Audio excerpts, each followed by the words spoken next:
continue with our coverage of the situation as it unfolds in Eastern Europe. The United States, its European allies, and Canada have decided to delist key Russian banks from the SWIFT interbank messaging system. It's an unprecedented measure and will essentially cut Russia off from most of the global financial system.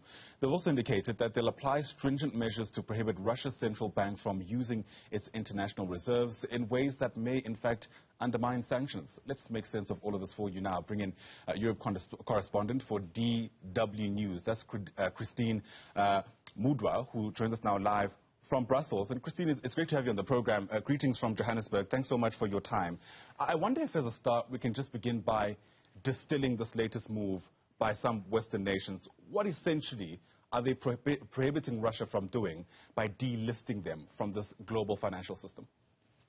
Right. So to understand that, you've got to really have a good sense of what SWIFT actually does, right? SWIFT is you can call it a messaging system between financial institutions, aka banks, and it essentially facilitates the payments between these banks. Because a large number of financial institutions around the world actually use this particular system, it is very difficult to move money around the world if you're not on that system. So this latest move to remove or cut Russia off, or some banks, Russian banks, state banks in particular, off from that system, would really make it difficult to send money into Russia and also to send money out of Russia. Now, the idea here is to frustrate the Russian economy by way of limiting its economic ties outside of Russia. Russia is a net gas exporter, for example. That is where it brings in most of its foreign currency revenues, but also other countries doing business with Russia by way of sending their exports into Russia would no longer be able to do that. So this move is designed to do just that. And I'll point out that the U.S. has long been willing to do that. In fact, President Joe Biden of the United States made that very clear weeks ago already. What was really hindering that move from being taken was a few countries in the European Union, Italy, and mainly Germany. And that is because Germany relies heavily on gas imports from Russia. It imports gas from Russia at a huge scale, beyond the fact that there are also a number of exports, German exports into Russia. So the Germans were really reluctant to suddenly have this problem where they can't buy gas from Russia, because it would have a direct impact on the livelihoods of Germans. And I'll point out that we are in the middle of the European winter. It is particularly cold, and the gas that is imported from Russia warms up homes in Germany. So the Germans were blocking that move. And of course, if you don't have the European Union alongside Washington in taking the SWIFT measure, it's not very practical, is it? So now the Germans are on board, and that was as a result of increasing pressure.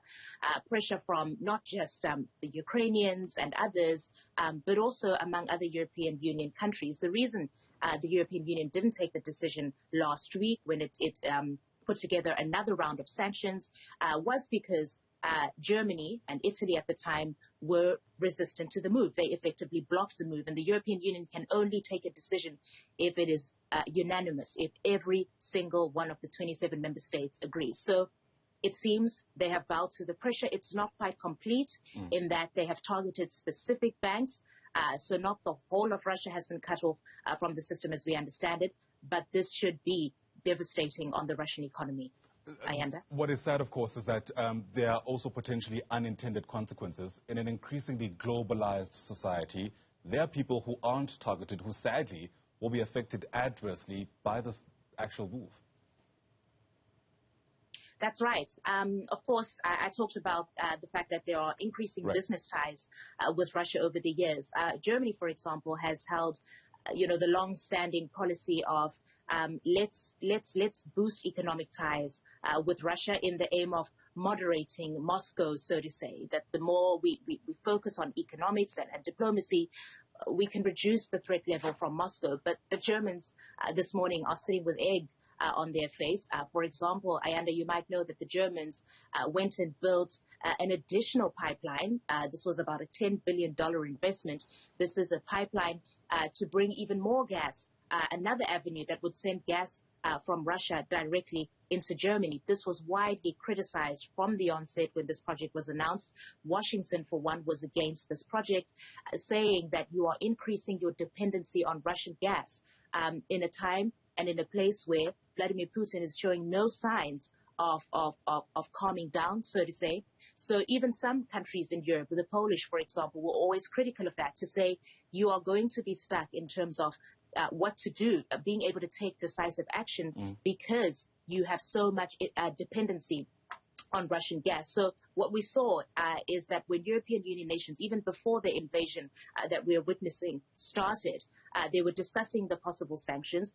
It was very difficult for the German Chancellor Olaf Scholz to actually say Nord Stream 2, this pipeline that we've spent billions of euros or dollars, whichever way you look at it, building, we might potentially have to shelve in the event that the Russians invade Ukraine. It took him to the very last minute, literally hours before the invasion, did he make it clear that that would happen. And unfortunately, that wasn't enough to deter Moscow. Vladimir Putin went ahead with his plans to invade Ukraine. But you're quite right. The sanctions that are imposed on Russia will have a backlash on some European economies, on some more than others. And that is, of course, because of these increasing business ties that we've seen over the years. The Italians, for example, sell loads of luxury goods to the few rich Russians that there actually are in the country. They were thinking about their business interests as well. So it's an interesting one. But on Germany specifically, this is the European Union's biggest economy. Right. Another interesting move has been made, and that is the Germans are now going to be sending weapons to Ukraine. You might be thinking, hang on a second, why is that news? Well, every other country has been sending defensive weapons to Ukraine except the Germans. The Germans have a policy of not sending weapons to conflict zones. Now, yes, Germany is a massive exporter of military weapons, and of course some of those weapons do end up in conflict zones, like, for example, in Yemen. Saudi Arabia is a big customer of German weapons, and we know that those weapons are being used in the war in Yemen. But the German Chancellor Olaf Scholz said that this invasion into Ukraine was a turning point in history that threatens the world order, and they have now lifted a policy that really came about after World War II. Of course, Germany's belligerent history. They were reluctant to send weapons to war zones. They will now be doing that. Those weapons will be sent via Poland, which is a NATO ally, and will be sent to the Ukrainian army. Before this, while everybody else was sending military aid, Germany sent 5,000 helmets to Ukraine. The Polish Prime Minister, for example, called that a joke. Sure. You speak about Poland. As of this morning, we have gotten reports about how many people are actually trying to leave Ukraine through Poland. And part of the reason, of course, is because Poland is an ally of Ukraine in this entire thing through its relations with the EU.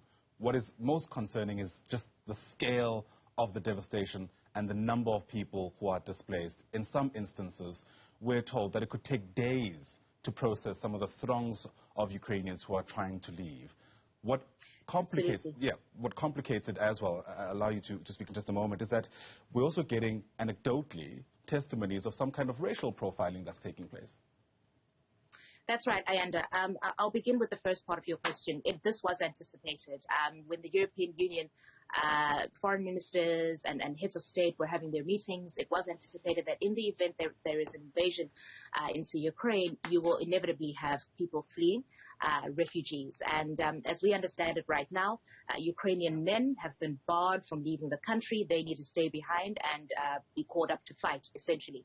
So they're allowing Ukrainian women and children to leave. If you've seen any of those pictures, social media, you see heartbreaking scenes of men, young men in many cases, saying goodbye to their young families who are boarding trains to leave. So because of the masses of people seeking to leave, and of course, yes, Poland is the next obvious place because Ukraine and Poland share a border, and once you're in Poland, you're effectively in the European Union. So that is taking long, thousands and thousands of people at a time wanting to leave Ukraine and go into Poland. Bearing in mind, a lot of Ukrainians do have relatives in the European Union. A lot of them have relatives in Germany, for example. So once they get into Poland, they'll be moving on to other countries in the European Union.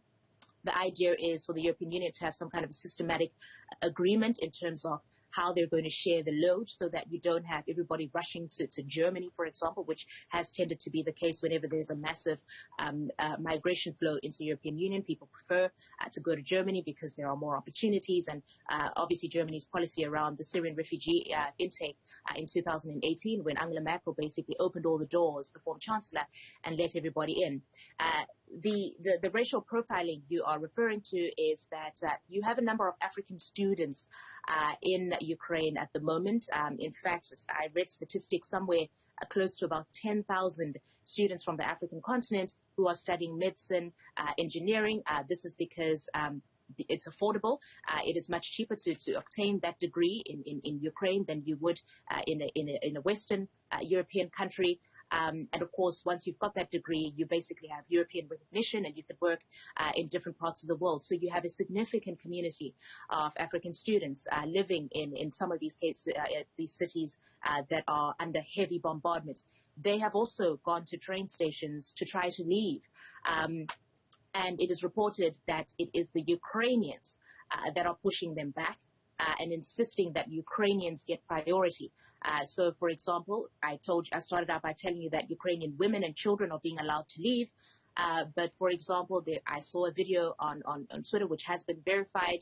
A Nigerian woman with a small baby was not allowed to leave with Ukrainian women. So, of course, Ukrainians are prioritizing Ukrainians. On the Polish side, the Polish border security officials have said that they are letting anybody in, provided that they are fleeing Ukraine.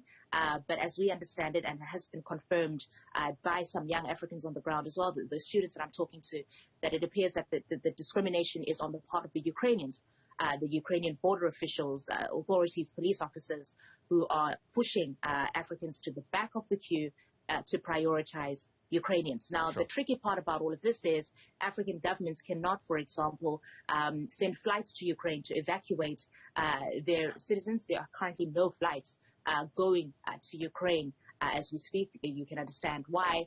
So, people there are basically at the mercy of the processes and of the officials that are managing that process of people trying to flee. But beyond that, you've got to think about, are they going to be able to return for somebody who's perhaps invested 3-4 years into a medicine degree that's not quite finished? What does this mean? Are they going to have to start again? But of course, the immediate priority now would be life, right? And getting to safety and security. So it is indeed a very difficult situation.